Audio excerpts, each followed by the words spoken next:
अस्सलामु अलैकुम यारी मदद राम राम बल्कि दुनिया जा सबसे नाम साथियों के अॻियां हथ न टंगण इंसाफ़ भरियो बराबरी वारो समाज कायम करण लाइ बहादुरी सां बीहण न झुकण लालच ऐं खौफ खां मथे जीअण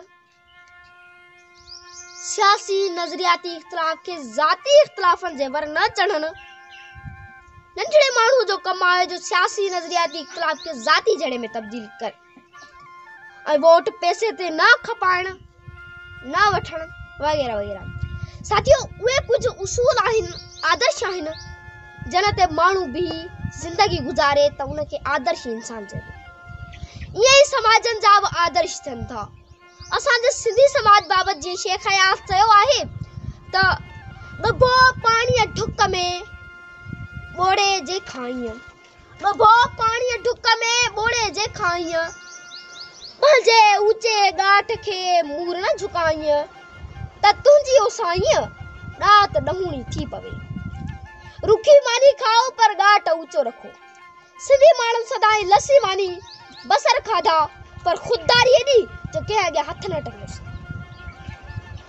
कंहिंखे पंहिंजी बुख महसूस न कराइनि या जीअं भिटाई चयो त इहे न मारू न रीत जीअं सेण मटाइनि सोन ते इहे न मारू न रीत जीअं सेण मटाइनि सोन ते अची उमर कोट में कंदसि कान कुरीत पखर जी प्रीत माड़ी सी न मटी।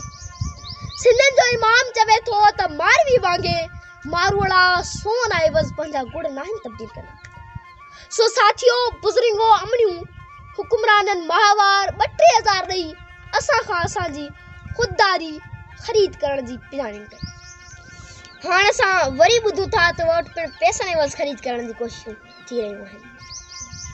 ही हुकुमरान असां खां असांजी खुददारी अकुल सम्झ ज़मीर ख़रीद करण जी कोशिश में आहे।